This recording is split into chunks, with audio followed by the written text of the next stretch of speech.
Merci beaucoup. Donc effectivement, ça fait 6 ans que Anani, je ne sais pas pourquoi, m'a passé un livre sur l'idéologie du genre que je ne connaissais absolument pas. Et quand j'ai eu ça, d'abord, je n'ai pas cru ce que je disais, tellement c'était absurde. Et quand, en creusant un petit peu, je me suis aperçue en septembre 2013 que le gouvernement avait des velléités de diffuser cette théorie du genre auprès des plus petits, à travers, vous vous en souvenez peut-être, l'ABCD de l'égalité. C'était un programme expérimental. Alors là, mon sang m'a fait un tour, et j'avais du temps, et je me suis dit, eh bien, je vais creuser cette affaire, et parce que c'est pas possible de diffuser une idéologie et de formater les enfants tout petits à l'école, c'est-à-dire le lieu dans lequel les parents confient leurs enfants, ils font confiance à l'école. Et l'école en profite pour formater nos enfants. Donc j'ai monté en septembre 2013 un collectif avec plusieurs parents. On était une centaine au plus haut de ce collectif, Vigigender, qui est un lanceur d'alerte sur l'idéologie du genre à l'école.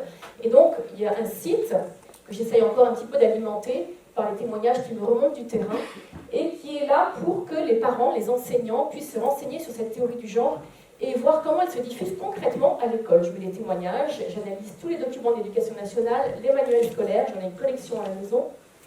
Et donc je vais vous en présenter quelques-uns ce soir. Et en fait, tout ça, c'est absolument atroce. Voilà. Ce formatage des enfants est insupportable, inadmissible. C'est un scandale en réalité. Et quand un éditeur s'est approché de moi en disant je propose de vous éditer, que vous écriviez un livre, je me suis dit jamais, je n'ai pas pensé j'écrirais un livre de ma vie. Donc je me suis attelée à ce travail parce que je me suis dit, il faut que soit marqué noir sur blanc dans le marbre ce que l'éducation nationale s'est permis de faire avec nos enfants. Et qu'un jour, il y en a qui rendent des comptes. Alors je le dis tout de suite, évidemment qu'il y a des professeurs, il y en a sans doute parmi vous, il y a des professeurs qui ont les pieds sur terre, qui sont dans la réalité dans laquelle nous vivons, c'est-à-dire un monde d'hommes et de femmes. Il y a des professeurs qui ne diffusent pas cette théorie. Mais sachez qu'elle est présente dans quasiment tous les manuels scolaires depuis la 5e. Donc c'est très difficile pour eux de passer outre. Et merci à ceux qui résistent. Par contre, il y a des professeurs militants du genre, et puis il y a des professeurs qui ne voient pas que c'est le genre qui diffuse. Je vais expliquer comment. Et donc, de bonne foi, ils vont diffuser sans savoir qu'ils le diffusent. Et puis donc, au bout de 3 ans, j'avoue que j'avais les idées très très noires, me disant chaque mois, je vais arrêter, mais comme il y avait une force en moi qui me disait non, tu ne vas pas arrêter, donc je continuais, donc ça fait presque 7 ans. Et au bout de 3 ans, j'ai, grâce à la Providence, rencontré Marie-Gabrielle Ménager, avec qui j'ai écrit ce 2e livre, qui était en train de monter ces forums Waouh. Les forums Waouh, c'est un week-end pour découvrir la théologie du corps de Saint Jean-Paul II. Et cette théologie du corps, c'est l'antidote de la théorie du genre. C'est le seul antidote. Et c'est extraordinaire parce que vous voyez, depuis 50 ans que la famille est déconstruite petit à petit par les lois successives et ultimement par cette idéologie du genre qui vient casser la différence sexuelle et la supprimer, elle veut la supprimer, eh bien, Dieu nous a envoyé Saint Jean-Paul II pour nous donner cette théologie du corps qui est, comme disait le biographe de Saint Jean-Paul II, une bombe à retardement théologique. Cette bombe à retardement théologique, eh bien, c'est le seul antidote au gender. Et donc, je vais présenter cette conférence en 2 parties. La déconstruction par le genre, et afin que ni vous ni moi ne ressortions le moral dans les chaussettes, la 2e partie sera la grammaire de la vie pour reconstruire. Grammaire de la vie, c'est un programme, un parcours de formation que je diffuse. Je vous en donnerai quelques bribes. Cette grammaire de la vie est fondée notamment sur la théologie du corps. C'est comment vivre une véritable écologie humaine qui prenne soin de tout l'homme et de sa destinée ultime, ce qu'on verra. Alors, première partie sur le genre et la déconstruction opérée par le genre. Je vous préviens, c'est pas drôle du tout. Et moi, normalement, au bout d'une demi-heure, je n'irai pas très bien.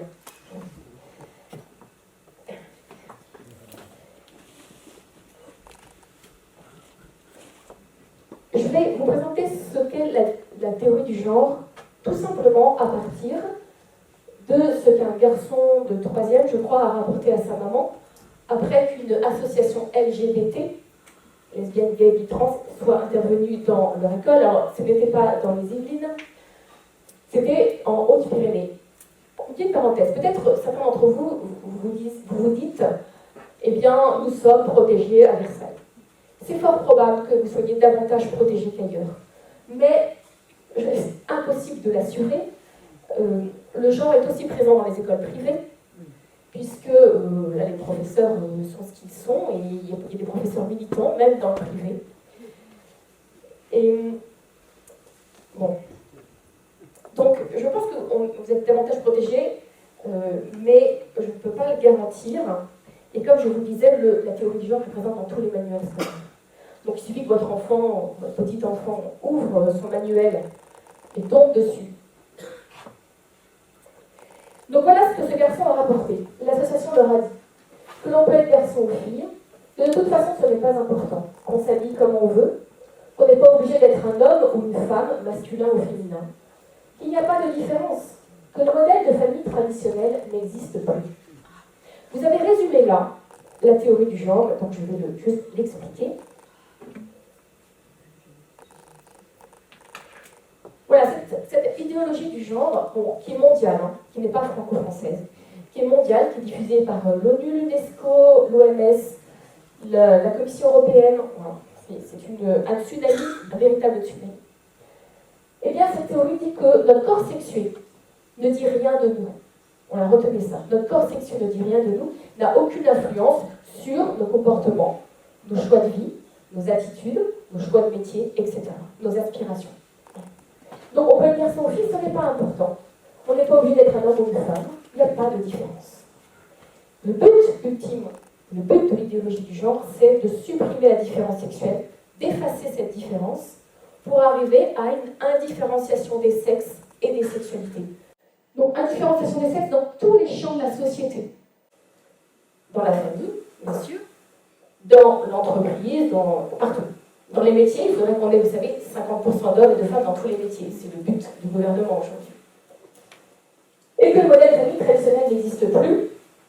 Donc, l'idéologie du genre veut effacer la différence sexuelle, et donc, ce qu'elle veut avant tout abattre, c'est le couple humain. Le couple homme-femme. Alors vous vous dites, oui, mais enfin, bon, c'est pas possible. Ça semble absurde, et pourtant, je vous assure que le formatage marche très bien. Et qu'aujourd'hui, beaucoup de jeunes adolescents, jeunes adultes, sont totalement formatés par cette idéologie, y compris dans le milieu catholique. Comme ma nièce, qui me disait, mais tante Esther, si un garçon veut devenir une fille, quel est le problème?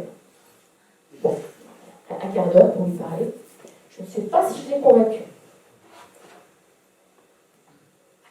Alors, bien sûr que de tout temps, en tant que chrétien, on dit qu'on sait bien depuis le péché originel, il y a des tensions entre l'homme et la femme, des dominations mutuelles, et c'est pas forcément tous les jours facile.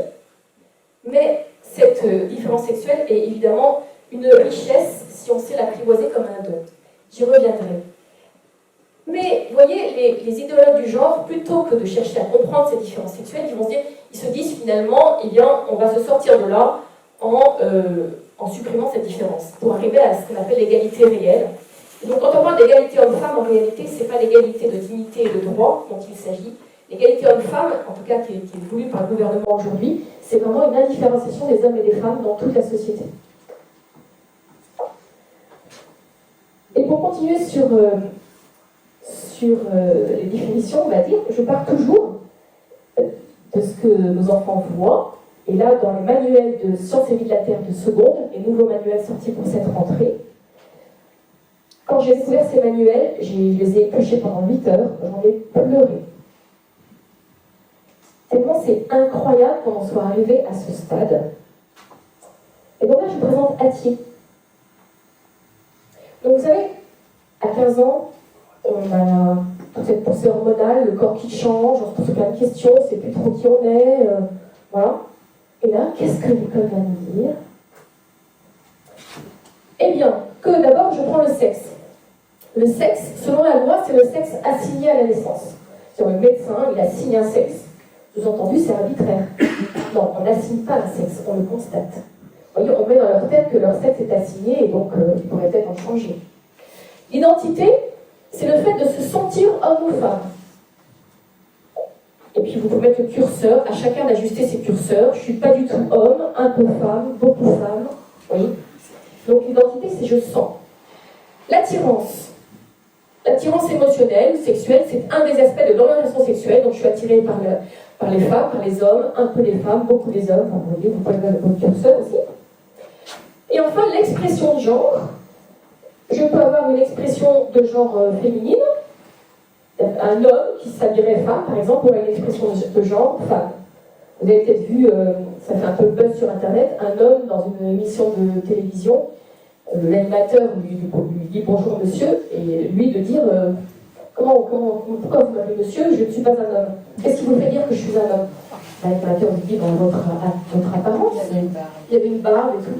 Votre apparence. Ah non, il ne faut pas confondre identité de genre et expression de genre. Donc c'est pas parce qu'il avait une expression de genre masculine qu'il était un homme, parce qu'il ne se sentait pas homme, il se sentait non-binaire, ni homme, ni femme. Faut suivre. Alors, on préfère en rire, en effet, et en réalité, il faudrait aussi en pleurer. Parce que d'abord, pauvre homme, parce que de bien malheureux, mais cette idéologie sous-jacente est partout en réalité. Donc vous voyez, en fait, la personne humaine, c'est même plus une personne, c'est un individu. Vous avez la diversité des individus. Le but du genre, c'est que nous arrivions à une société d'individus qui vivons les uns à côté des autres. Il n'y a plus de sexe. Nous sommes des individus. Et donc, vous voyez, l'individu, la personne humaine, en réalité, est éclatée en 4 dimensions qui n'ont rien à voir entre elles. Rien à voir. Le sexe ne dit rien de moi. Mon identité, c'est ce que je ressens. Donc c'est mes désirs, mon ressenti, qui peut varier au cours de ma vie. Tout à l'heure, je pourrais me sentir homme. Après tout, c'est plus pratique pour aller dans les toilettes sur l'autoroute. Parce que moins que, c'est tout. Donc, autre manuel SVT toujours. Je passe sur la première phrase. Deuxième phrase. L'identité sexuelle, c'est le fait de se sentir un homme, une femme, ni l'un ni l'autre, ou les deux. Et ça, c'est pas tout petit encadré en bas de la page, c'est un encadré à retenir en SVT. L'orientation sexuelle est indépendante de l'identité sexuelle. Sous-entendu, ton sexe ne dit rien, n'a aucun sens. Le sexe masculin n'est pas fait pour le sexe féminin et vice-versa. Tu n'as aucun lien entre ton sexe et l'attirance que tu ressens envers les hommes. Ça ne veut rien dire, ton sexe. C'est juste le corps sexué, pour l'idéologie du genre. Eh bien sûr, c'est un corps qui nous permet de vivre, mais c'est un corps qui nous permet de jouir. Tout simplement. Parce que mon corps, c'est pas moi, c'est un objet pour jouir.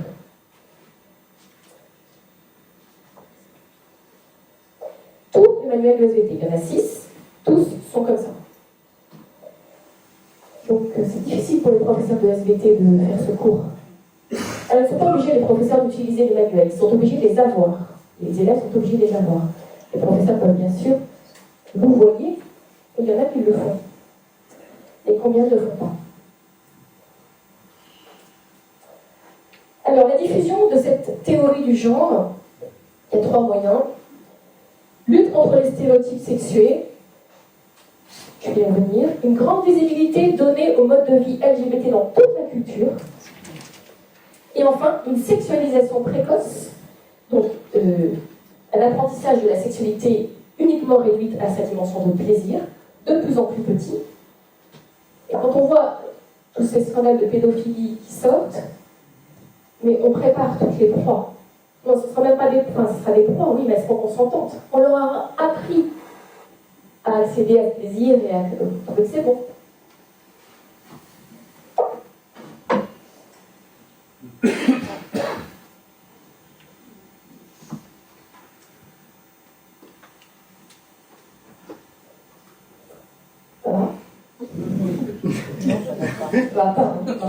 Vous allez voir, la deuxième partie est belle. Alors, comment se diffuse cette théorie du genre auprès des enfants et des jeunes, adolescents, un peu plus jeunes, un peu plus âgés? Tout d'abord, la littérature jeunesse. Énormément de livres diffusent cette théorie, donc à partir de la déconstruction des stéréotypes sexuels. C'est-à-dire que les stéréotypes sexuels, c'est des traits, TRITS, comportementaux, généralement constatées chez les hommes et chez les femmes. Il y a des choses généralement qu'on constate plus chez les hommes et d'autres qu'on constate plus chez les femmes. Et ça, c'est lié à notre être physique. C'est-à-dire que la femme, physiquement, a une vie intérieure, elle reçoit la vie, elle engendre à l'intérieur d'elle-même. Cet engendrement à l'intérieur d'elle-même, eh bien, rejaillit sur tout son être, à la fois au niveau psychique et au niveau spirituel. C'est pas juste qu'elle a un enfant pendant 9 mois et après c'est terminé. C'est que tout son être, toutes ses cellules sont sexuées XX. Dans le cerveau, il y a 50 récepteurs qui vont recevoir ces hormones. Voilà, et tout ça, c'est différent de l'homme qui a donc toutes ses cellules sont XY, qui a des hormones, la testostérone, différentes de la progestérone et de l'œstrogène. Et donc on a des comportements différents, des attitudes différentes en général, et des aspirations surtout différentes. La femme a plus l'aspiration, une plus grande capacité, on va dire, relationnelle, une plus grande capacité de l'autre, une plus grande capacité d'accueil de la vie, de prendre soin de l'autre. Non pas que l'homme n'est pas du tout, mais c'est plus naturel chez la femme. L'homme va avoir plus d'aspiration à découvrir le monde, à aller vers, il a un objectif, il va vouloir comprendre le monde, construire, protéger. Voilà. C'est des aspirations différentes et complémentaires. Alors bien sûr, on a tous un petit peu, en tant que femme, j'ai des qualités un peu plus masculines et pareil pour les hommes, mais globalement, il y a une différence. Voilà, je ne vais pas vous faire faire pour là-dessus, c'est tout détaillé dans mon livre. Et heureusement, les neurosciences viennent à notre secours pour démontrer que le cerveau du petit garçon et de la petite fille est déjà différencié in utero. Parce que les idéologues du genre vont vous dire « Ah oui, mais c'est parce qu'on a donné des pistolets et des épées aux petits garçons qu'ils aiment le combat plus tard. Et c'est parce qu'on a offert des poupées aux petites filles que plus tard, elles aiment s'occuper de leurs enfants. » Vous comprenez? Mais non, le cerveau est déjà différencié in utero. Donc c'est un rapport qui est sorti il y a moins d'1 an. Et donc ça c'est des bonnes nouvelles, puisque ça contredit totalement l'idéologie du genre. Voilà, donc pardon pour cette parenthèse, mais je suis un peu asociale sur le sujet. Alors, donc tous ces livres veulent inverser dans l'esprit des enfants les stéréotypes sexuels que l'on rencontre dans la réalité de la vie. Oui. Typiquement, la princesse qui n'aimait pas les princes. Donc ça, voilà, c'est une princesse qui ne veut pas se marier avec tous les princes qu'on lui présente, et à la fin, elle se marie avec sa fée. Voilà. Et tous les contes devraient finir comme ça. Voilà, ce type de...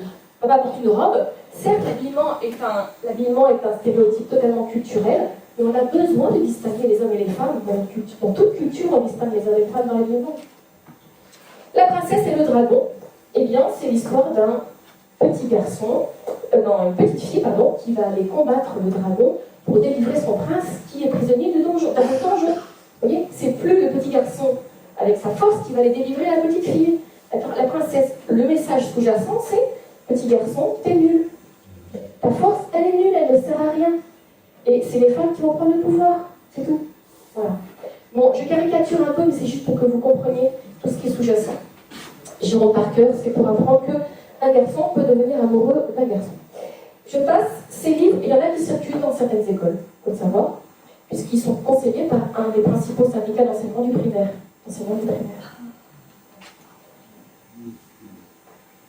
Les spectacles. Alors là, je crois que c'est le vecteur le pire de diffusion de la théorie du genre auprès des enfants, y compris donc à l'école. Et donc la pièce la plus représentée aujourd'hui, c'est Mon frère, ma princesse. Elle a été donnée dans 100 villes de France, elle continue dans le cadre scolaire dès 8 ans. C'est l'histoire d'un petit garçon qui veut devenir une petite fille et qui dit que la nature s'est trompée. Bah oui, le zizon, ça pense, c'est mou, on dirait un ver de terre. La nature, elle s'est trompée, je veux être comme une à ma sœur. Je sais que papa ne sera pas content, mais je veux revenir en arrière. Qu'est-ce que va penser un petit garçon et même une petite fille qui sort de cette pièce? Ah, si ça se trouve, je suis pas un garçon. Si ça se trouve, je suis pas une fille. On leur fait se poser des questions qui ne sont pas les leurs.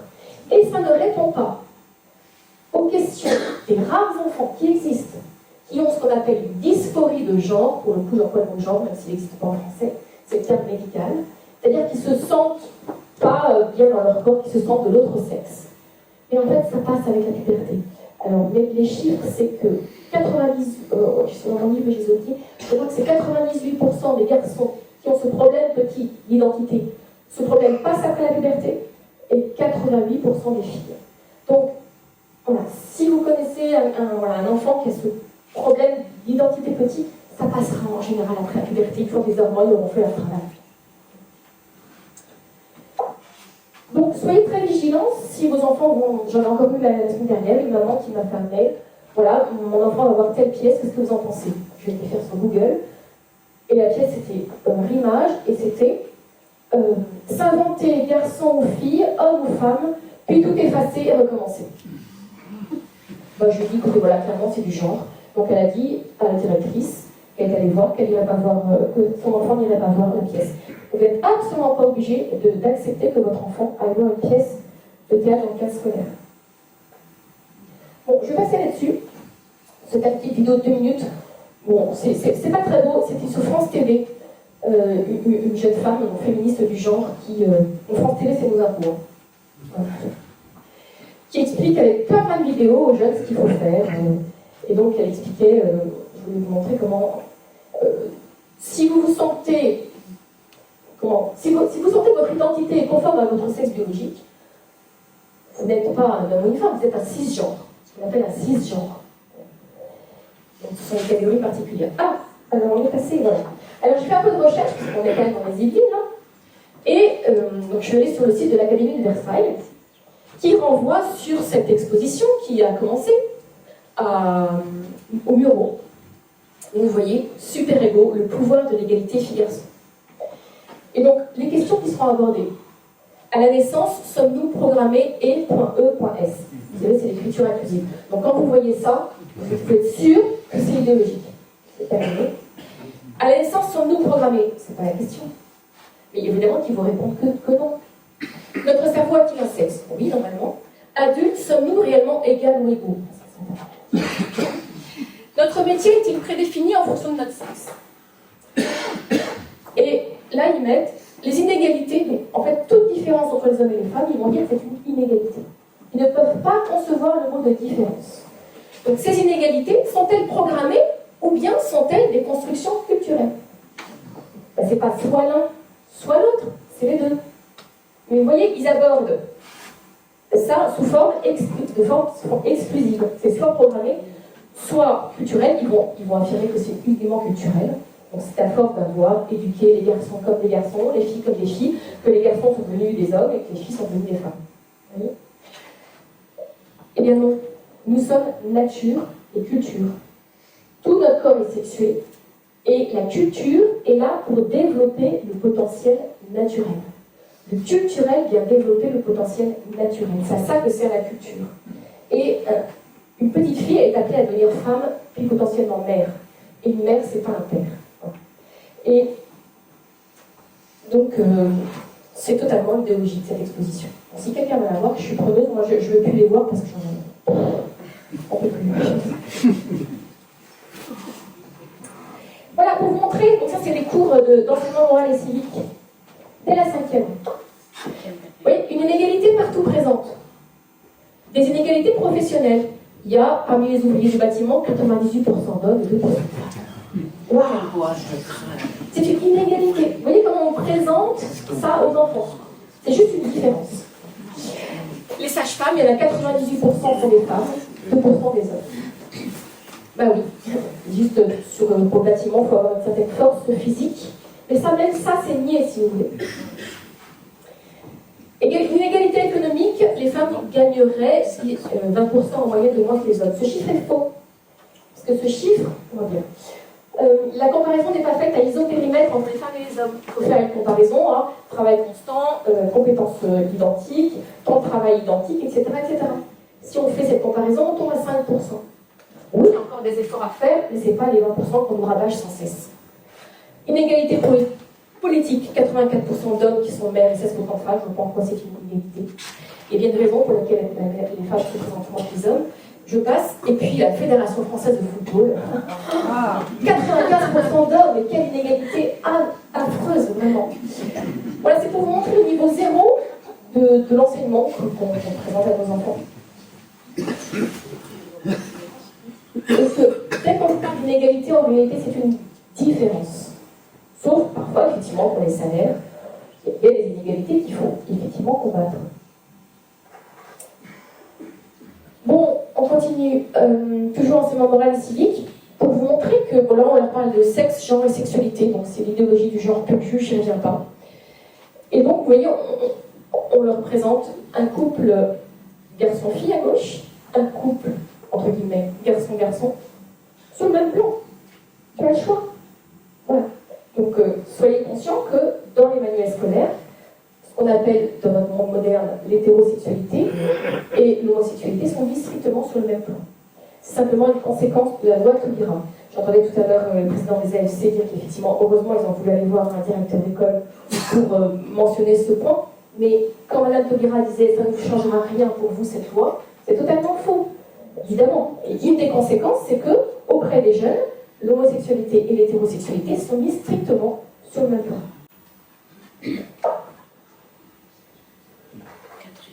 En SVT en second, donc le nouveau manuel, donc rien de scientifique. Pareil, on leur dit que la sexualité humaine met en jeu de multiples facteurs, donc on leur présente un homme, une femme, deux hommes, vous voyez, enfin, c'est en SVT. Et une sexualité responsable, c'est se protéger des infections sexuellement transmissibles.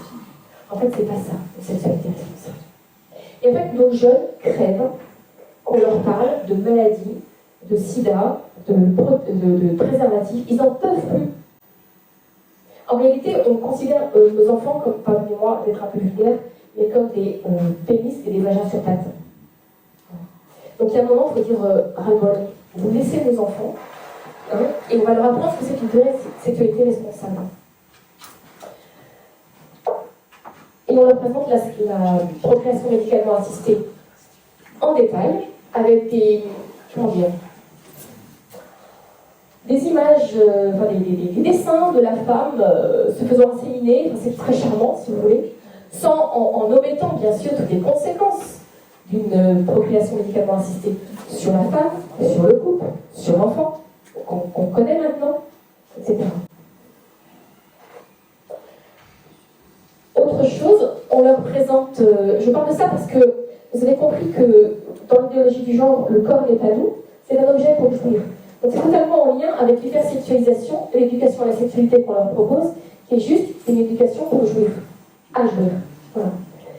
Et on leur présente en SVT les moyens de contraception, et le préservatif masculin, on leur dit qu'il protège contre les maladies sexuellement transmissibles à 100%.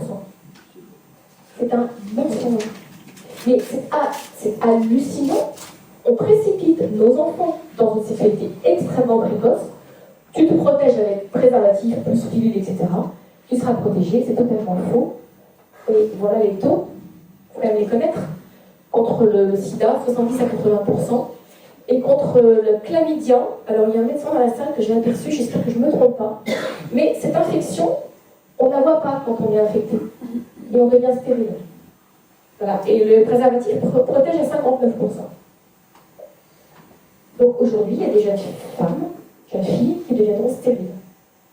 Parce qu'on leur dit, mais mettez un préservatif pour le garçon, et voilà.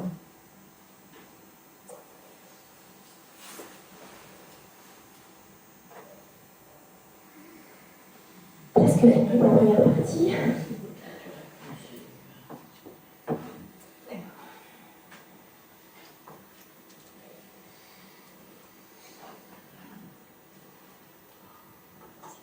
Éducation à la sexualité à l'école. En plus des SVT, donc les SVT ça commence en quatrième, on commence à leur parler on leur présente la physiologie, mais tout de suite on passe sur pilule, préservatif, etc. Et puis après on leur met une couche en seconde. Et puis vous avez les séances d'éducation à la sexualité. Normalement il y a 3 séances obligatoires par an. Heureusement, beaucoup d'écoles ne font pas ces 3 séances. Certaines n'en font même aucune, heureusement. Mais beaucoup le font. Et donc, il faut savoir que l'éducation à la sexualité est fondée sur, je vais dire, comme j'ai déjà dit, cette vision hygiéniste et hédoniste de la sexualité, et qui, en 2017, a été... comment dire ? Cette éducation à la sexualité est basée sur une recommandation du Haut Conseil à l'égalité entre les femmes et les hommes, qui a publié un rapport sur l'éducation à la sexualité en 2017. Et je lis cette recommandation. Il s'agit d'ouvrir le champ des possibles en termes de comportement et de désir pour les générations futures. C'est pas indécent, c'est clair. Et pourtant, il convient de construire une éducation à la sexualité où se déconstruisent les stéréotypes et les rôles traditionnellement attribués aux femmes et aux hommes dans la sexualité. Vous avez compris. Donc, ouvrir le champ des possibles. Eh bien, cette recommandation s'est concrétisée dans tous les collèges, les lycées de France, privés comme publics, par l'envoi de la part du ministère de la Santé et du ministère de l'Éducation nationale d'un dispositif à destination de nos enfants à partir de la 6e qui s'appelle onsexprime. onsexprime.fr. C'est un site.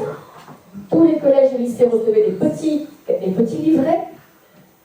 J'avais du mal à les lire tellement c'était dégueulasse. Vraiment. À distribuer aux jeunes. Et vous voyez la fiche déjà, elle parle d'elle-même. Vous voyez que nos enfants sont réduits à des objets. C'est des petits bouts, hein, ça. Voilà. Bon, je ne vous passe pas le site, sauf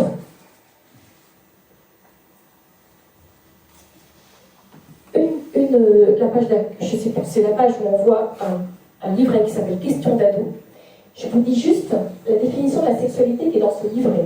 Alors, depuis, ils ont changé. Ils ont dû se dire, voilà, on est un peu démasqué avec cette définition, mais je vous l'ai dit quand même. La sexualité, c'est utiliser son corps pour prendre du plaisir, seul ou à plusieurs. Utiliser son corps. Nous sommes des objets. Nos enfants sont réduits à des objets. La sexualité est basée sur le consentement mutuel. Je consens à ce que tu me fasses tel acte, et vice-versa.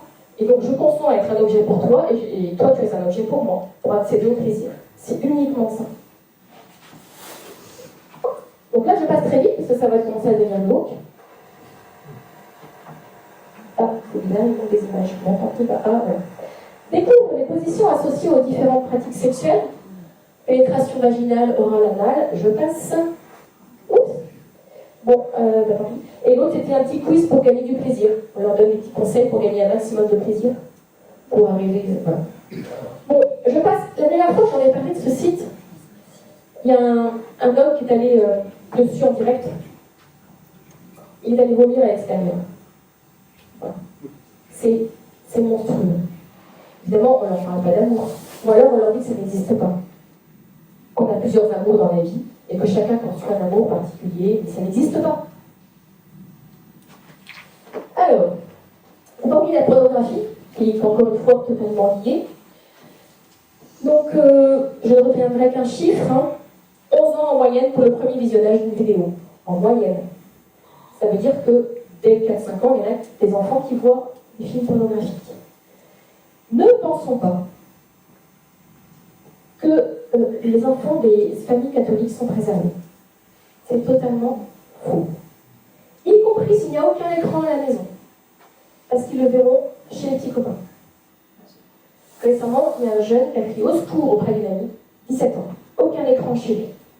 Il a crié au secours, aidez-moi à m'en sortir. On va ça chez les amis. Donc, si vous êtes parents d'enfants, adolescents, il faut leur en parler. Il faut leur dire que ça existe, qu'il faut résister, et il faut leur montrer le beau, comme ce sera la deuxième partie, mais il faut leur parler et leur dire que ce sont des images qui peuvent les blesser à vie. Je me souviendrai toujours de ce prêtre, qui l'accompagne au mariage, bien sûr, et qui nous parlait d'un jeune marié qui vient le voir et qui se met à pleurer, et qui lui dit « Je ne peux... » qui lui dit « Je ne peux pas avoir ma femme comme elle est, je n'ai que ces images pornographiques qui me reviennent en tête. » Et il pleurait, il pleurait, il pleurait. C'est des images dont c'est très difficile de se sortir.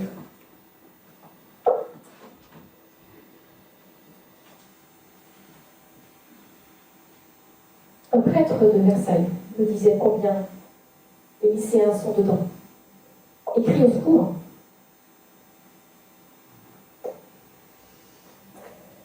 Alors le résultat de tout ça, eh bien, ni fille ni garçon, la révolution du genre, vous voyez, d'après l'Obs, alors là c'est aussi une technique pour faire avancer leur cause, c'est de majorer les chiffres. J'ai un peu de mal à croire que 14% des 18-44 ans se considèrent non-binaires, ni hommes ni femmes, peut-être. Mais quoi qu'il en soit, aujourd'hui, vous avez énormément de jeunes, adolescents, dès 10 ans, qui changent de sexe. Alors vous avez deux manières, on va dire. Le changement de sexe anatomique, donc ils se font opérer. Il y a 6 mois, j'ai entendu parler d'une le professeur m'a appelé parce qu'une jeune fille venait au collège les seins bandés. Elle allait se faire opérer pour devenir garçon, entre guillemets. Elle changerait d'école pendant l'été parce que pour arriver comme garçon dans sa nouvelle école. Et le directeur n'a pas du tout pris la mesure du problème. Puisque le directeur a demandé au professeur d'appeler cet enfant non plus Marie mais Pierre, à la demande de cette jeune fille. Et les autres élèves aussi. Mais en fait, c'est extrêmement traumatisant. Et le directeur de dire, ce qui n'est pas forcément totalement faux, mais quand même, oh mais pour les jeunes d'aujourd'hui, c'est normal, donc c'est pas la peine d'en parler aux autres élèves. C'est pas totalement faux dans le sens où, effectivement, c'est de plus en plus normal, mais au fond d'eux-mêmes, ils sentent bien quelque chose qui ne va pas. Et ça, j'en ai des dizaines et des dizaines d'exemples. Même si en France, c'est encore difficile pour un adolescent de changer de sexe anatomique. C'est beaucoup plus facile au Royaume-Uni. Au Royaume-Uni, c'est au moins un enfant par jour. C'est au moins. D'ailleurs, les psychologues au Royaume-Uni ont démissionné en masse parce qu'ils ne voulaient pas cautionner ce genre de pratique. Parce que c'est, voilà, ils deviennent stériles, bien sûr, ces enfants, et ils reviendront dans 20 ans en pleurs quand ils s'apercevront de l'erreur magistrale. Et l'autre moyen de changer de sexe, entre guillemets, alors là, c'est de plus en plus répandu, ce sont des jeunes qui, tout à coup, demandent à ce qu'on les appelle d'un prénom de l'autre sexe. Juste sans changer de sexe anatomique, entre guillemets. Voilà. Et ça, c'est extrêmement perturbant. Et c'est difficile pour un professeur de gérer ce cas-là. Très difficile. On n'est pas du tout préparé. Et on fait comme si de rien n'était. Il faut juste lui dire, comme ça, je connais un professeur de philosophie à qui c'est arrivé 2 fois.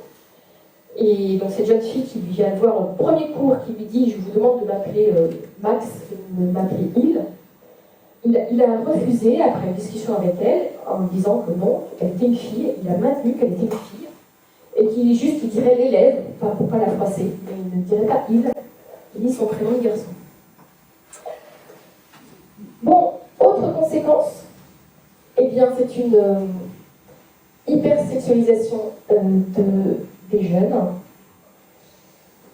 avec l'un ou l'autre sexe, les deux, plusieurs, et donc maintenant, eh bien, la tendance c'est d'être polyamoureux. Donc avoir plusieurs relations, plusieurs partenaires, comme ils disent.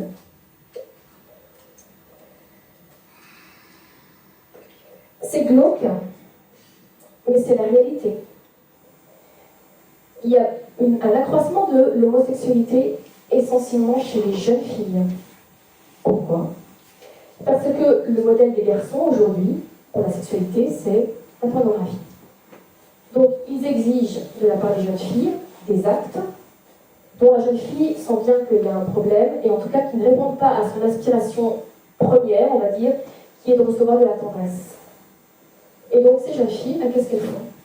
Elles vont voir d'autres jeunes filles pour recevoir cette tendresse. Et donc on constate un accroissement de l'homosexualité féminine essentiellement, mais aussi masculine. J'ai plus les chiffres, mais c'est assez affolant. Et ce même professeur me disait qu'à la sortie de son lycée, alors c'est dans les Ardennes, les jeunes filles s'embrassent comme ça, de garçons, il n'y a aucun problème. C'est devenu totalement banal.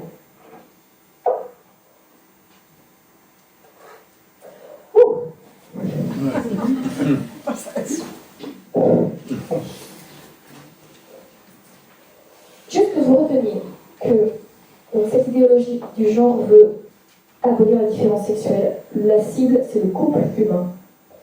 Donc, tout se vaut, un homme ou une femme, 2 hommes, 2 femmes, c'est pareil, puisqu'il n'y a pas de différence sexuelle. Et si vous dites le contraire, vous êtes homophobe. Donc, c'est juste la sentence pour vous empêcher de parler. Donc, moi, la première chose que je peux vous dire, avant de passer à la deuxième partie, pour résister, c'est de dire la vérité. Simplement, de manière bienveillante, mais non, c'est pas pareil. Que l'hétérosexualité et l'homosexualité, ce n'est pas pareil. Et de le dire à vos enfants, tout simplement. Ce n'est pas la même chose. Tout simplement parce que l'homosexualité ne donne pas la vie déjà. Rien que ça.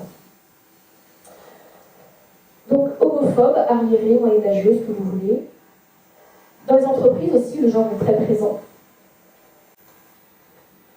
Avec des séminaires pour déconstruire les stéréotypes, etc. Il faut éveiller, quand on est un peu au courant de ce qu'est le genre, éveiller ceux qui diffusent ça, parce que souvent ils le font de bonne foi. Oui, je ne l'ai pas dit, pardon, le genre se diffuse de manière masquée, sous deux masques, que sont l'égalité garçon-fille, enfin, la lutte contre l'homophobie. Et donc l'égalité garçon-fille qui est visée, c'est l'indifférenciation. Et la lutte contre l'homophobie qui est visée, ce n'est pas d'apprendre le respect de toute personne et donc de ne pas discriminer une personne en raison de son orientation sexuelle, de ne pas l'injurier, etc. C'est pas ça. La lutte contre l'homophobie qui est faite, c'est une promotion de l'homosexualité. C'est vraiment une promotion à l'école et dans toute la culture. Je n'ai pas montré, dans toutes les séries télévisées aujourd'hui, ce qu'on dit, moi je ne regarde pas la télé, mais ce qu'on dit, il y a quasiment dans toutes les séries un couple homme-homme ou femme-femme. Dans les films aussi, les jeux vidéo, partout. Les images, alors on a, non, à Versailles c'est pareil, la dernière fois j'en ai vu, la publicité où vous voyez deux femmes, très fréquentes, enlacées, généralement assez proches. C'est moins fréquent avec des hommes, il me semble. Et vous savez, le but aussi, donc, c'est de tuer le couple humain et que la femme, entre guillemets, prenne le pouvoir, parce que les féministes du genre considèrent que l'homme a le pouvoir. Et vous voyez bien que la PMA sans père, c'est l'aboutissement de tout ça, c'est quand même les femmes n'ont plus besoin de père, n'ont plus besoin d'homme, même pour faire un enfant. Donc l'homme, petit à petit, est mis à l'écart. Cette théorie du genre, en fait, écrase les garçons. Et aujourd'hui, dans notre société, je peux le dire parce que je suis une femme, on ne parle que des femmes. Il n'y en a que pour les femmes. Tout le temps, partout. Donc certes, il y a des violences à l'égard des femmes qu'il faut traiter. Sauf que les moyens employés aujourd'hui sont juste des moyens, des lignes téléphoniques. À peu près, il n'y a rien d'autre. Parce qu'on ne traite pas le problème à la racine. Parce que si on supprime la différence sexuelle, si on veut l'effacer finalement, l'homme n'a plus le droit d'être viril, la femme est sommée d'être un homme comme les autres, carriériste, autonome, productive, voilà, surtout qu'elle soit pas tendre, qu'elle soit pas douce, qu'elle soit pas empathique. Par contre, l'homme, il faut qu'il soit empathique, doux, etc. Mais en réalité, quand on n'est pas à la différence sexuelle, on ne peut pas se comprendre s'il n'y a plus de différence sexuelle. Puisque la féminité ne se comprend que par rapport à la masculinité. Et la masculinité par rapport à la féminité. Puisque la masculinité est faite pour la féminité. Et la féminité est faite pour la masculinité. Donc si vous les supprimez, on ne peut plus se comprendre. Et aujourd'hui, il y a des hommes qui me disent « Je ne sais plus comment être homme. Je ne peux plus prendre la place d'homme. » Et donc là, vous avez deux solutions. Je caricature. Allez, je caricature. Je pense qu'il y a des hommes qui sont d'accord avec moi. Je caricature, mais là, peut-être qu'ils sont moins d'accord. Qu'est-ce que font les hommes qui ne peuvent plus, dès qu'ils font un truc, ils tiennent la porte avec les femmes, ils sont traités de sexistes, ils portent des bagages, ils sont traités de sexistes. Ils ont une attitude un petit peu virile et pas autoritaire, mais ferme, et ils donnent la direction. Bon, il faut qu'ils se taisent, il faut qu'ils soient empathiques et tout, parce que. Voilà, eh bien, soit ils vont se réfugier dans les jeux vidéo, ou dans la pornographie. Et là, ils vont éprouver leur masculinité. Alors, de manière pas vraiment qui les élève pas, les détruit en réalité. Ou alors, ils deviennent violents. Et aujourd'hui, l'augmentation des violences à l'égard des femmes est liée aussi à ça, il me semble. Donc, plus 20% en 2018, et je vous assure qu'on n'a pas fini, ça n'a pas fini d'augmenter. Si vous ne prenez pas au petit garçon que sa force, elle est faite pour protéger la femme, la jeune fille, parce que c'est elle qui porte la vie. La force de l'homme, elle est faite pour protéger la sacralité du corps de la femme. Ce que je vais me dire là, mais c'est horrible. C'est inaudible aujourd'hui. C'est inaudible. Eh bien si. Eh bien si on disait ça aux jeunes garçons, je pense qu'ils auraient davantage de sourire. Alors bien sûr, on ne peut pas dire aux manière aussi rapide que ce que je dis là. Mais cette force, elle est belle. Vous savez, la question que se pose un petit garçon depuis qu'il est tout petit, c'est quoi? Est-ce que je suis fort? Est-ce que je suis fort? Et est-ce qu'un jour, je batte papa au split? Et le jour où ça arrive, ça y est. On manque de rythme initiatique dans notre culture, pour les petits garçons. Est-ce que je suis fort? Est-ce que c'est la question que se pose la petite fille? Est-ce que je suis belle? Merci. Cette question, elle pose depuis toute petite et encore adulte. Est-ce que quelqu'un va m'aimer un jour? Et oui, la petite fille rêve au printemps. Pas à cause de Cendrillon et la Belle au Bois dormant. Non. Parce que c'est en elle. Et c'est pour ça que les contes ont été écrits. Bon. Mais vous voyez, on n'a pas du tout le même rapport. On ne voit pas le monde de la même manière, les hommes et les femmes. Et tant mieux, c'est une richesse. Mais si le garçon ne peut pas éprouver sa force de manière saine, eh bien, il va l'utiliser de manière déviante. C'est aussi simple que ça. Dans mon ancienne paroisse, il était organisé, et encore maintenant, des week-ends stéréotypes. Des week-ends des pères avec les fils, ou alors des mères avec les filles. Et ils y vont à fond dans les stéréotypes. Ah. Donc pour les garçons, vous avez déroulage matinal façon parcours de combattant, vous voyez, qui fasse moins 10 ou qui fasse 30. Voilà, rugby, foot, un grand témoin, soldat. Hier, ils avaient l'aumônier de Notre-Dame. Les pompiers de Paris, pardon, n'importe quoi. L'aumônier des pompiers de Paris qui leur a expliqué comment ils ont sauvé le sacrement pendant l'incendie. Les garçons, mais voilà, il va y avoir 10 pompiers, 10 vocations de pompiers qui vont se déclarer. Je ne dis pas qu'une femme peut pas être pompier. Mais vous voyez, le garçon il a besoin qu'on fasse rêver et qu'on fasse appel à sa force et à son désir de protéger, de construire, de...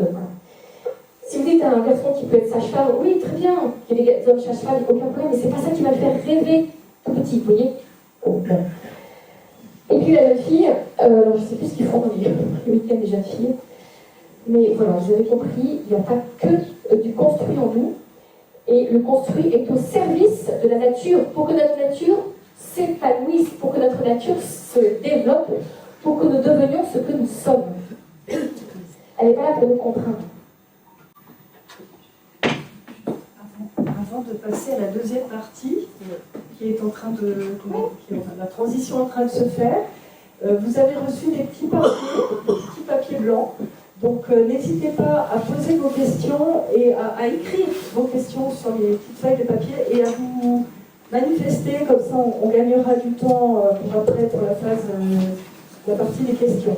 Voilà, merci. Allez, je passe à la deuxième partie, parce que sinon je ne peux pas... Alors, parle de planning. Alors, on va essayer de finir à 22h. J'espère que vous tenez le coup.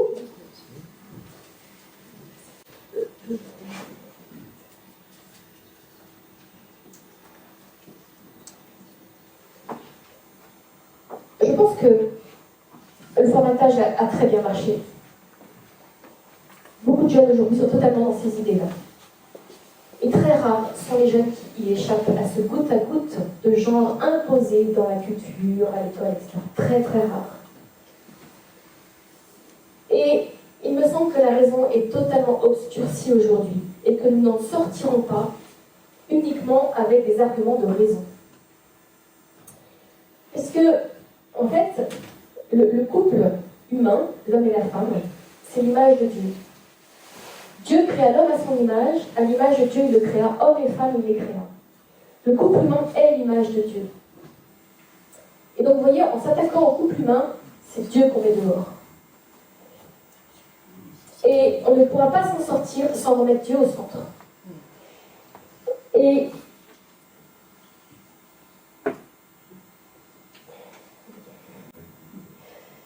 je vais vous présenter, mais très très vite. Et pardon si mes propos peuvent blesser, parce que je vais aller vite pour vous donner un petit peu l'envie d'approfondir, ou peut-être vous donner l'envie de venir au Forum Waouh découvrir cette théologie du corps, qui est la bonne nouvelle pour notre temps. Donc je vais aller assez vite, mais pour vous montrer que toute cette déconstruction de la famille vient du fait que l'homme s'est séparé de Dieu. Alors il y a 50 ans, il y avait encore des valeurs communes, donc bien que l'homme soit séparé de Dieu, eh bien, on savait encore ce que c'était qu'aimer, mais aujourd'hui on ne sait plus ce que c'est qu'aimer. Aujourd'hui, aimer, c'est se sentir bien. On est bien ensemble, et quand on n'est plus bien ensemble, on va voir quelqu'un d'autre. C'est pas ça l'amour. Mais pour parler de l'amour, en fait, qui est l'amour? Dieu. Dieu est l'amour. Dieu n'est qu'amour. Donc pour parler de l'amour, si on ne parle pas de Dieu, ça ne marche pas. C'est Dieu qui nous dit ce qu'est l'amour. Pour comprendre l'amour humain, il faut se tourner vers Dieu. Et encore une fois, on a pu faire juste avec la raison humaine, parce que nous sommes créés à l'image de Dieu, on peut y accéder, mais aujourd'hui la raison est trop obscurcie, donc il faut parler de Dieu. C'est ce que dit le pape François dans un Maurice Laetitia. Il est difficile de penser de l'éducation sexuelle à une époque où la sexualité tend à se banaliser et à s'appauvrir. Elle ne peut être comprise que dans le cadre d'une éducation à l'amour, c'est-à-dire au don de soi réciproque. C'est très difficile de faire une éducation à la sexualité aujourd'hui parce que les jeunes sont complètement dans la pornographie, dans la sexualité hédoniste, et donc, quelque part, ils ne voient pas le problème. Et ils vont vous dire, deux garçons, deux filles, c'est pareil.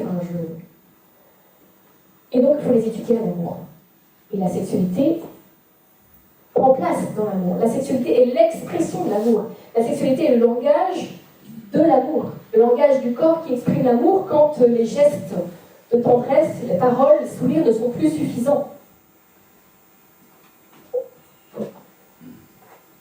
Alors, Dieu a créé l'homme et la femme par amour pour l'amour. Donc Dieu a créé l'homme et la femme à son image, c'est-à-dire que l'homme et la femme sont faits pour la communion, à l'origine. C'est dans le plan de Dieu à l'origine, avant la chute, quand Dieu a créé l'homme et la femme, il les a créés comme êtres de communion, c'est-à-dire être capable de don de soi. Et c'est tout le corps qui révèle qu'on est fait pour le don. Quand Adam voit Ève pour la première fois, il dit, vous vous souvenez sans doute, c'est l'os de mes os, la chair de ma chair. En langage contemporain, c'est waouh. Mais ce n'est pas que, qu'est-ce qu'elle est canon, c'est là. C'est pas que ça. C'est, je comprends ma raison d'être. Je comprends que je suis faite pour le don à la femme en vue de la communion. Et la femme vient au secours de la solitude de l'homme. Vous savez, l'aide, je vais lui faire une aide qui lui soit sortie. Ce n'est pas l'aide ménagère. D'accord ? Le secours, d'ailleurs, Adam est indifférencié. Quand Dieu dit ça, Adam est indifférencié. Il dit ni homme ni femme encore dans la Genèse. Il n'est pas bon que l'homme soit seul et je vais lui faire une aide qui lui corresponde. C'est-à-dire, je vais lui faire un secours et grâce auquel il va comprendre qui il est. La masculinité ne peut se comprendre qu'en voyant la féminité et vice-versa. Donc, à l'origine, dans le beau projet de Dieu pour l'homme et la femme, il nous a créés hommes et femmes, êtres de don, faits pour la communion. Et cette communion, dans cette communion, Dieu se révèle. Dieu est communion de trois personnes, Père, Fils et Esprit Saint. C'est ça l'amour, c'est une communion l'amour. Et bien cette communion, à l'origine, Dieu a voulu la révéler, il a voulu se dire dans la communion de l'homme et de la femme, dans l'union de l'homme et de la femme, et en particulier, de manière imminente, dans l'union des corps. Et pourquoi il nous a créés capables de dons en vue de la communion? Eh bien pour nous unir à lui, qui est un être de communion. Ça, le but de notre vie, c'est l'union à Dieu. De manière ultime, au ciel, à la résurrection, mais de manière imparfaite, à cause de nos limites et de notre péché, sur cette terre. Le but de notre vie, c'est l'union à Dieu. C'est pour ça que Dieu nous a créés avec un corps de don, en vue de la communion à lui, communion qui prendra tout notre corps à la résurrection. Si on est chrétien, on prend la résurrection de la chair, et c'est tout notre corps qui sera donné à Dieu, et qui vivra en communion dans la Trinité Sainte. Et vous voyez, j'aime beaucoup ce tableau. Donc la création d'Ève, et Dieu recoiffe Ève. Comme s'il voulait l'aider à s'accueillir. Parce que Ève ne peut se donner à Adam que si elle s'accueille. Et la femme aujourd'hui, la femme a besoin de s'accueillir pour pouvoir se donner. La femme a besoin de s'accueillir pour pouvoir se donner. Et là, je vous lis juste ce que, donc à l'hôpital de Versailles, il y a un centre d'écoute pour les jeunes, et puis ils interviennent aussi dans les collèges, donc c'est des conseillères conjugales et familiales. Alors voici ce qu'ils disent. Il s'agit de développer une éducation affective, blabla, dès le plus jeune âge. On travaille beaucoup sur les émotions et la confiance en soi. Formidable. Quand j'ai lu ça, je me dis super, je continue. C'est essentiel car plus on a confiance en soi, plus on pourra demander à son partenaire de mettre un préservatif ou même d'aller l'acheter soi-même. Pourquoi je dis ça? pourquoi je dis ça maintenant? Parce que oui, la confiance en soi est nécessaire. Et la femme a besoin de s'accueillir comme un don pour pouvoir se donner. Et que tout l'enjeu de l'adolescence, c'est apprendre que les jeunes filles s'accueillent et que les petits garçons s'accueillent comme un don, se structurent comme être personnel. Et les papas ont un rôle à jouer éminent. Donc, si vous avez des filles, ou même des grands-pères pour la petite fille, de leur dire qu'elles sont jolies. Si un jour elles arrivent avec une nouvelle robe, donc si vous ne voyez pas la femme, vous faites un petit coup de coude, et puis, oh ma chérie, qu'est-ce que tu es jolie dans ta robe. Parce que sinon, elles iront trouver la confirmation auprès des garçons, qu'elles sont jolies. Donc le père a un rôle à jouer éminent, et par rapport à son petit garçon, qu'est-ce que tu es fort, ça, bien sûr, c'est, vous savez tous. Et donc, patatras, ce beau projet de Dieu pour l'homme, eh bien, l'homme l'a refusé, donc c'est le péché originel. L'homme s'est coupé de Dieu. Il a voulu définir lui-même le bien et le mal, au lieu de le recevoir de Dieu. Dieu est la source du don, l'homme s'est coupé de la source du don. Donc il ne voit plus son corps comme un corps de don, il ne voit plus l'autre comme un don de Dieu, puisqu'il s'est coupé de Dieu. Donc si l'autre n'est plus un don, moi-même je ne suis plus un don. Et donc, la sexualité devient honteuse. La seule référence qu'on a, c'est la sexualité animale, on sent bien que les hommes, c'est quand même pas ça. Le corps devient incompréhensible, on ne voit plus que c'est un corps de don. Et puis surtout, on ne reçoit plus l'autre comme un don, donc on met la main sur l'autre. Au lieu de l'accueillir comme un don, on met la main sur. Donc c'est la domination mutuelle. Chaque sexe à sa manière, c'est pas que la domination masculine sur les femmes. Il y a aussi une domination féminine plus insidieuse de la part des femmes, notamment par le sourire, par le regard. C'est facile de mener les hommes par le bout du nez. Et voilà, domination mutuelle qui rentre dans le monde entre l'homme et la femme. Et c'est ce qu'on appelle la concupiscence, c'est-à-dire le désir de l'autre pour soi. Je prends l'autre pour mon plaisir. Et on est en plein dans notre société et en plein là-dedans. C'est-à-dire qu'on est dans la société de consommation, tu consommes l'autre, tu consommes toi-même. On est dans la société du plaisir et non pas la société du don. Donc, perte du sens du don, perte du sens de la sexualité humaine, ça c'est... Et donc la communion devient difficile. Et ça, c'est pas que du temps d'Ève après la chute, hein. C'est notre histoire à tous aujourd'hui. Alors on accuse notre corps. On dit ah oui, mais c'est la faute de mon corps. Je suis née comme ça. Je ne peux pas faire autrement. Bah oui, j'ai des pulsions, donc faut bien que je les assouvisse. Bah non, en fait. Oui, il y a des pulsions, certes, mais c'est notre cœur qui est blessé. C'est notre cœur qui voit plus l'autre comme un don, donc à accueillir et non pas à prendre. Vous voyez, j'aime beaucoup ce tableau. Le Christ qui montre à la Samaritaine son cœur. Enfin, qui lui parle et qui la touche au cœur. Quand elle lui parle de ses maris qui ne sont pas ses maris. Enfin, son compagnon qui n'est pas son mari. C'est notre cœur qui est blessé et que le Christ vient restaurer. Donc c'est la rédemption que le Christ apporte. Et en accueillant la grâce de la rédemption, eh bien nous allons pouvoir progresser dans le don de nous-mêmes. Alors bien sûr, c'est pas facile, mais avec la grâce, tout est possible. C'est un chemin de croissance. Et cet accueil de la grâce pour progresser dans le don de nous-mêmes, eh bien, nous prépare à la résurrection des corps, qui est un don total de nous-mêmes à Dieu, donc à la fin des temps, quand le Christ reviendra.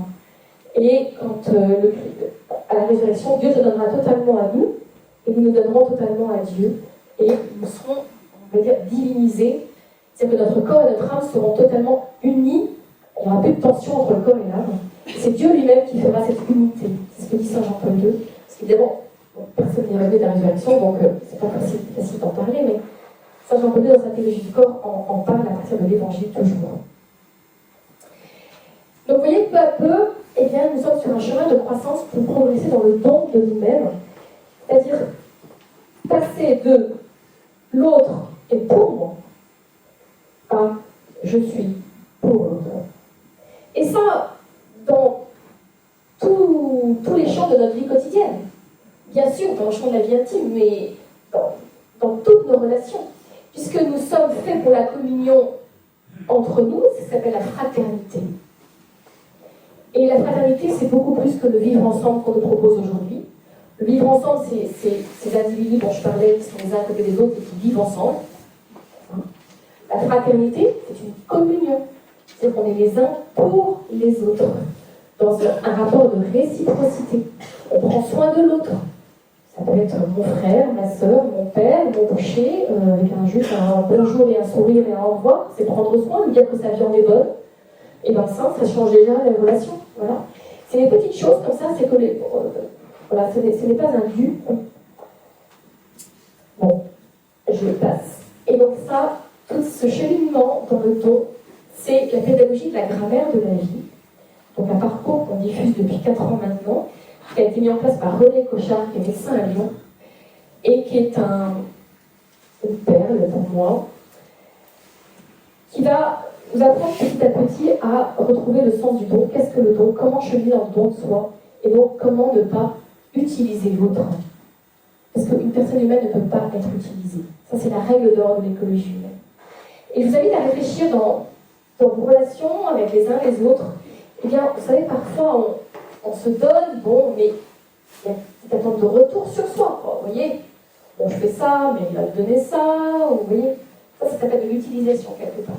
Être vraiment dans le ton désintéressé de soi, et donc c'est un chemin de croissance pour tout homme. Alors, je vais vous présenter juste une petite partie de cette pédagogie parce que ça peut vous servir. Voilà, alors on parle d'images. Vous voyez des belles images de la nature, et puis des images de la nature est blessée. Cette pédagogie part de l'écologie environnementale. Parce qu'aujourd'hui, on est tous d'accord pour dire qu'il faut prendre soin de l'environnement et le courant écologique qui est en train de prendre le monde entier, je passe sur ces aspects un peu idéologiques, mais est quand même une bonne chose. Et donc, à partir de là, quand on va passer de l'écologie, on va regarder l'écologie environnementale, vous comprendrez pourquoi. Voilà les 5 clés de l'écologie. La nature qui nous est donnée est un don merveilleux. C'est extraordinaire. Les fleurs, toutes les cultures, les arbres, le soleil, les montagnes, on l'a vu, c'est extraordinaire. C'est merveilleux. C'est pour l'homme. C'est un bien commun. C'est pour tous les hommes de tous les temps. C'est pas que pour moi. C'est pour tous les hommes de tous les temps. Un bien commun. Cette nature est vulnérable. On l'a vu, il y a des incendies, il y a des pollutions, etc. On peut assécher les ressources par une surconsommation de la valeur, vous savez tout ça, et donc la nature est vulnérable, il faut en prendre soin.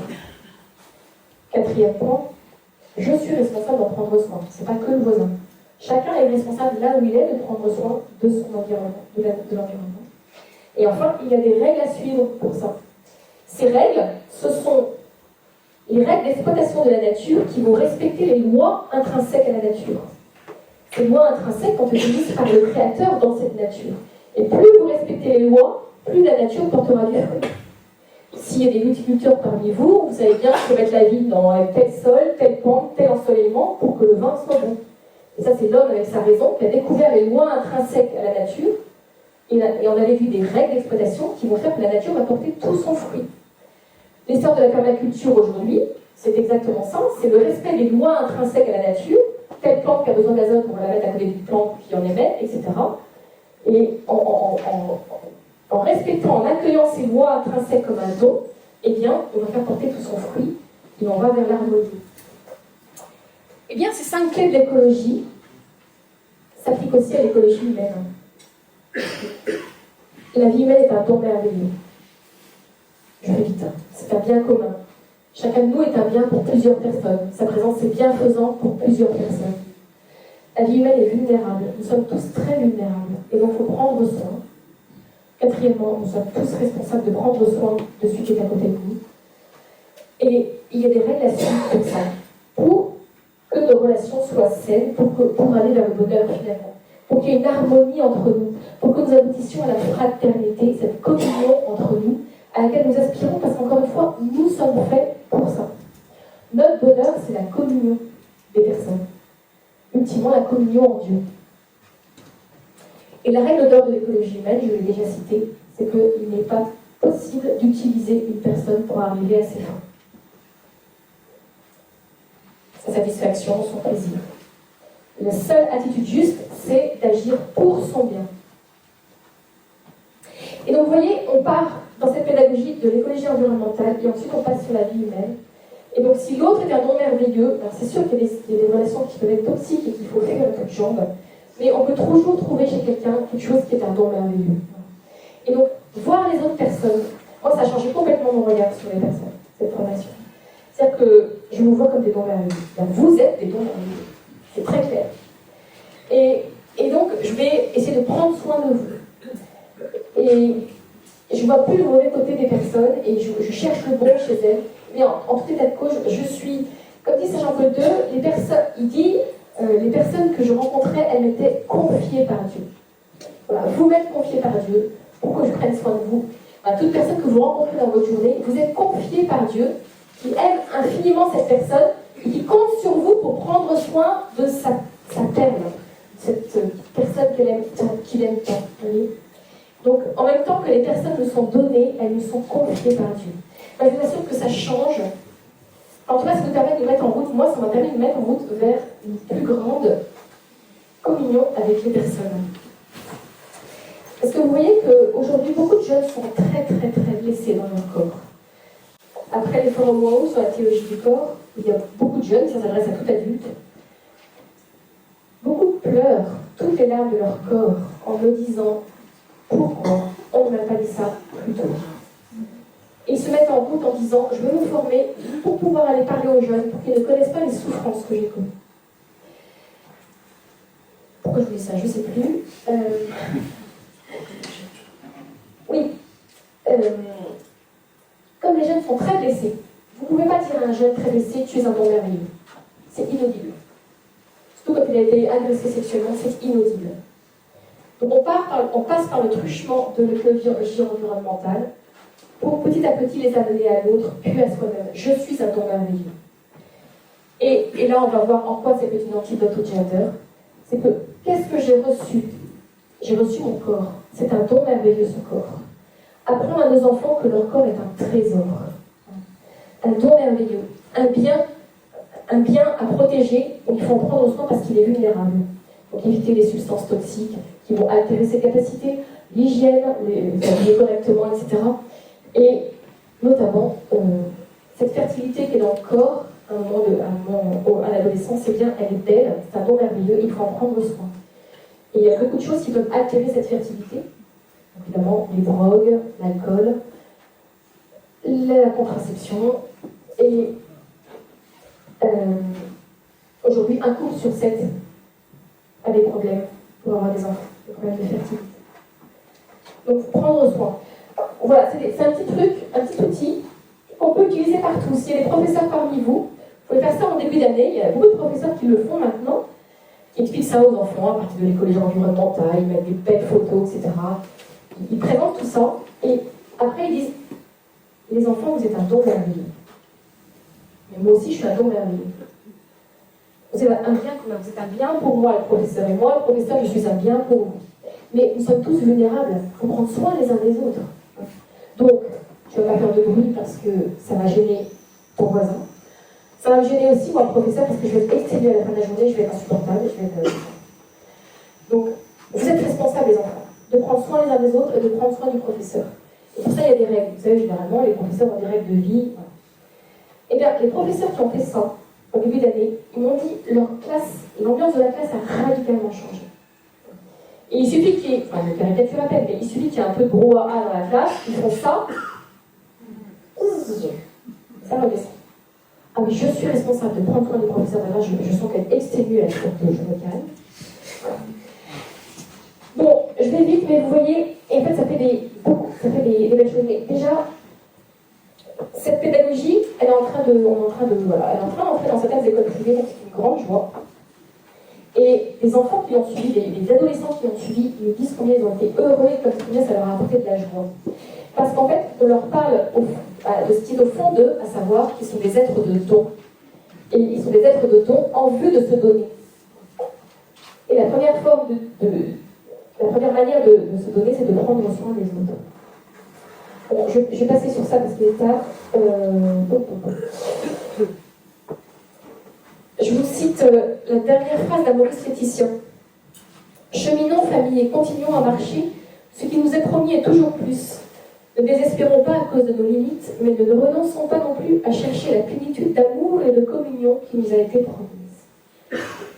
C'est très encourageant. Ne renonçons pas malgré nos limites et malgré notre péché. Vous voyez, on est sur un chemin de croissance. Mais si aujourd'hui, aux jeunes, vous leur dites faut pas faire ci, faut pas faire ça, permis défendu, c'est même pas la peine. Ça marche pas le permis défendu.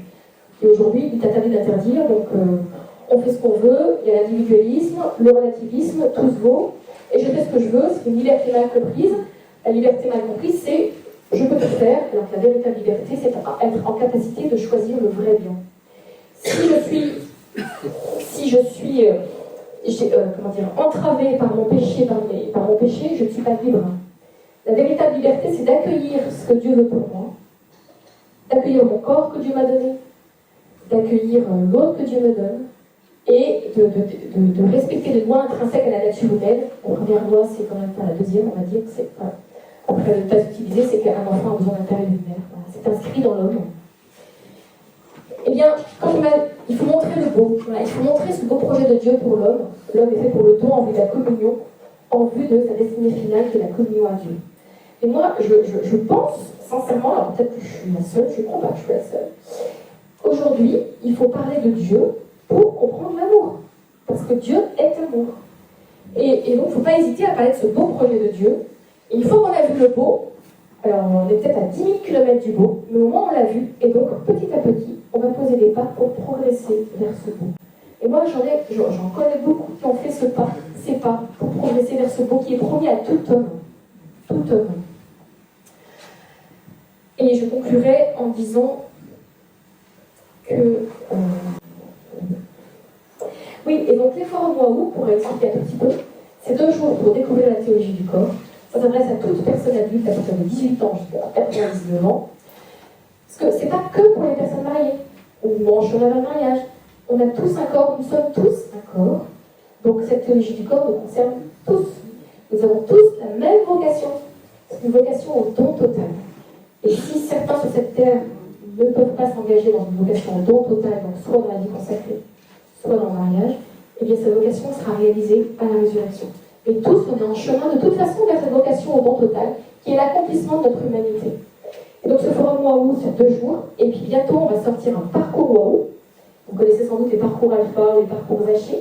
Eh bien, ce sera la même chose pour Waouh. On fera ces parcours sur 8 séances, donc il devrait sortir en avril.